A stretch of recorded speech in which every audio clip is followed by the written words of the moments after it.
ক্রিকেটের নানান চাপ পাশে রেখে ইফতার মাহফিলে হালকা মেজাজে বিসিবি প্রধান ফারুক আহমেদ আশরাফুলের সঙ্গে কোনো এক সময়ের মজার স্মৃতিচারণ করে হাসলেন খুব। এমন সময় তার টেবিলের সামনে এলেন জাভেদ ওমর। বাংলাদেশের সাবেক ওপেনারকে কাছে ডাকলেন ফারুক। অবশ্য জাভেদ ফারুকের কাছে যাওয়ার আগে অপর সাবেক ক্রিকেটার শাহরিয়ার নাফিসের সৌহার্দ্যে বাঁধা পড়লেন। কোলাকুলি শেষে ফারুকের সঙ্গে হাত মেলালেন জাভেদ। খেলোয়াড়ি জীবনে তরুণ জাভেদকে জুনিয়র হিসেবে পেয়েছিলেন ফারুক। এতদিন পর দেখা হওয়ায় কাছে ডেকে কুশল বিনিময় করতে ভুললেন না।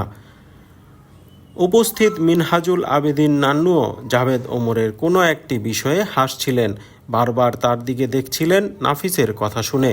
সংক্ষিপ্ত এই মুহূর্তটা যেন হয়ে ওঠে জাভেদময়। সাবেক ওপেনারের কোনো একটি কথায় বিসিবি প্রধানের প্রাণখোলা হাসি তাই বলে। কী ছিল সেই কথা তা অবশ্য সবার অজানা।